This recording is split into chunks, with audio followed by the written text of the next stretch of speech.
Hey guys, so just to preface this video, actually a couple of videos I'm going to show you this evening. On February the 12th this year, an anonymous person requested a FOIA. And this FOIA was in regard to the Sunshine Law.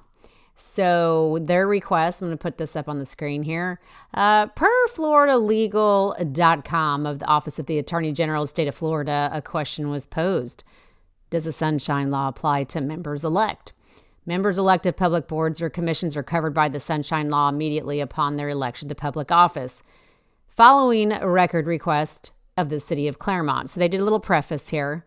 And once you find out who this anonymous person was, you were going to know 100% that this person did not write this, that somebody wrote this on behalf of this person. That's all I'm going to say at this point.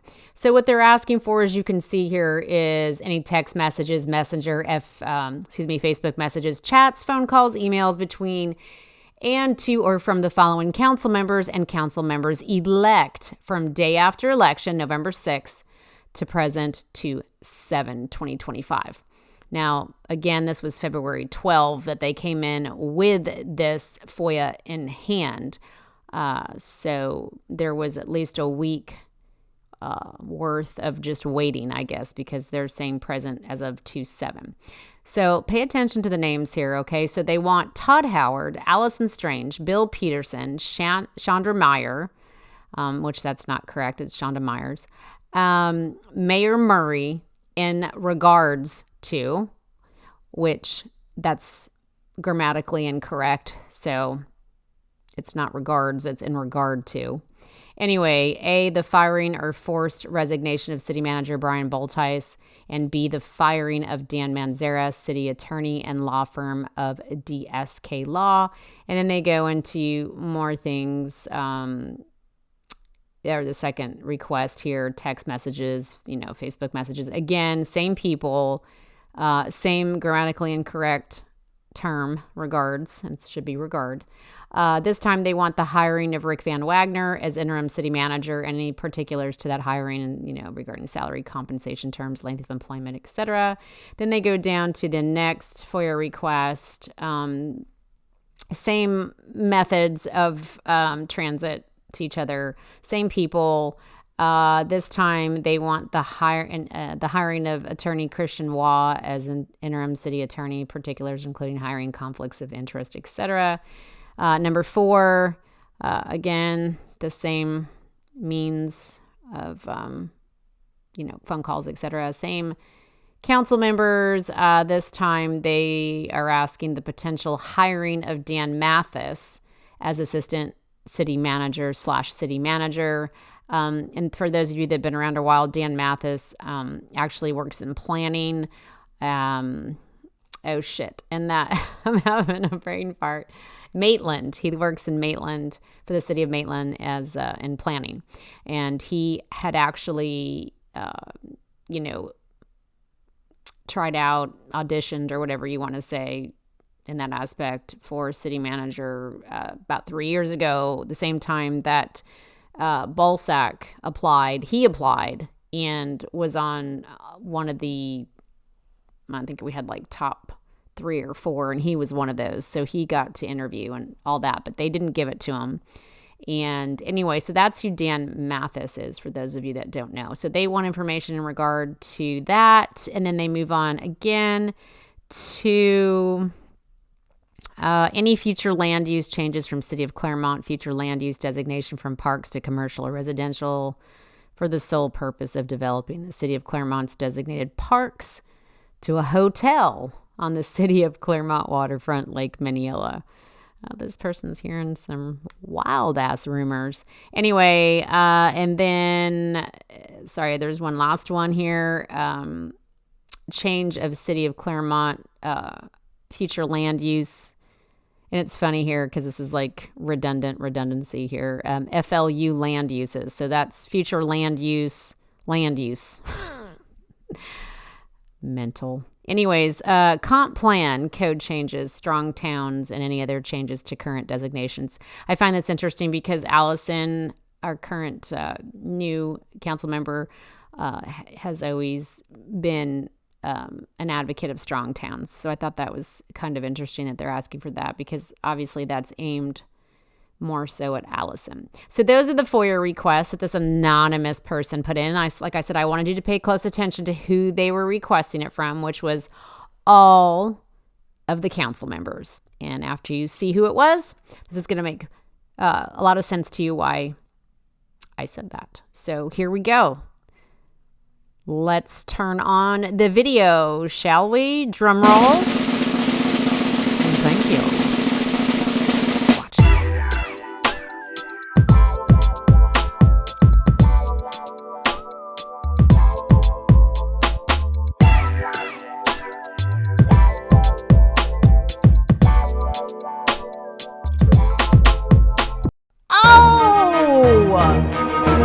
Wouldn't you know it? Who guessed? Who guessed? Let's watch him as he's all antsy-pantsy, fixing his pants and tweaking out there. He can't sit still. Let's watch him.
It's quite dramatic there. It's like he's miming. And for those of you wondering why there's no audio, audio is not available for any kind of video because it's against the law to audio tape, for lack of a better term, video.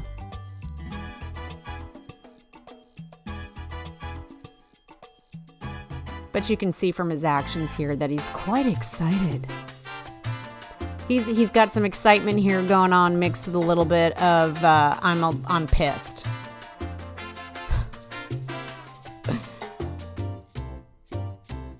And he'll just continue to mime like this. I think this goes for about 6 minutes. So we'll sit here and watch together. Grab your popcorn or your beer or whatever you got going on there.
Okay, so he's finally leaving there and he's going back to his makeshift office. And if you've been up there on that second floor outside the clerk's office there's this large staff room, meeting room, if you will.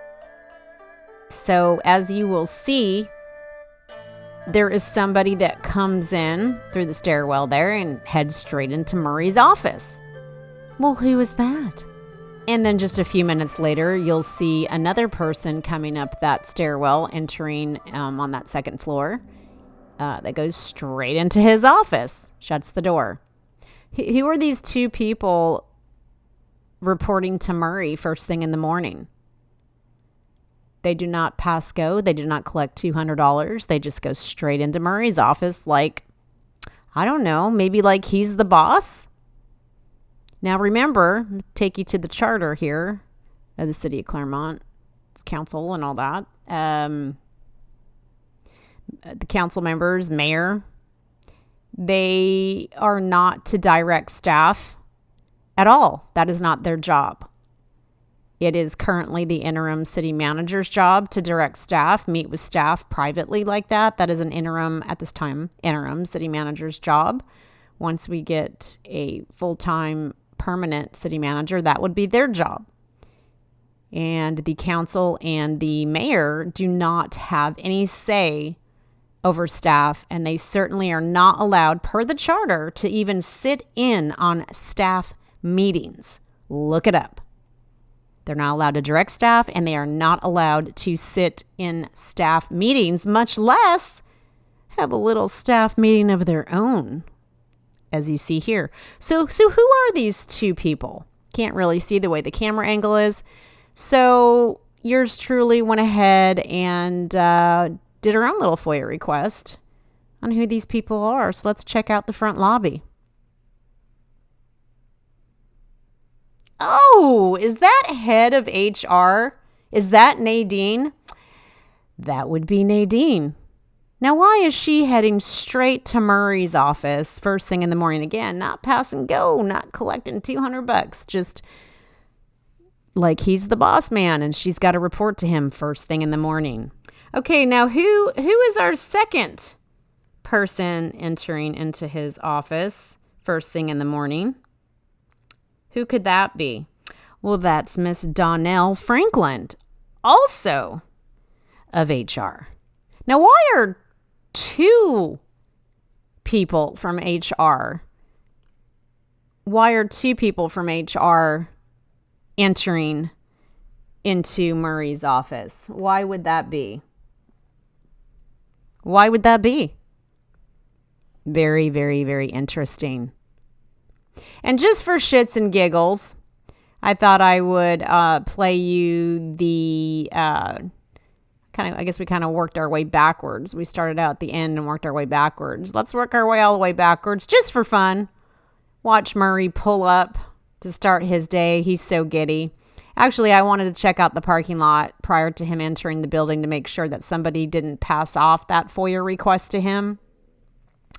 To see if that was in fact his own personal FOIA request, which it appears to be, as we can see in that first video I showed you. But I wanted to make sure maybe somebody didn't hand it off to him in the back parking lot. So I did get this video clip of him pulling up all giddy.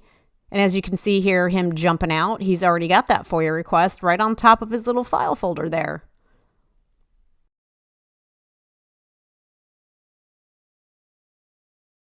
Now we see him coming into the front lobby, and he still has it in his hand, and he didn't meet anybody in the lobby. So now we can be sure that he had that FOIA request in his hot little hands, more than likely when he left his house that morning, unless he met someone for coffee and they handed it off to him. I don't know. So there are two scenarios here. The first one is it was his personal FOIA request that he made look like it was from somebody else, hence why I told you to pay attention to who they were requesting this information from off their phones and emails and so forth, because I thought it was hilarious that they also included Murray himself. That was just for good measure.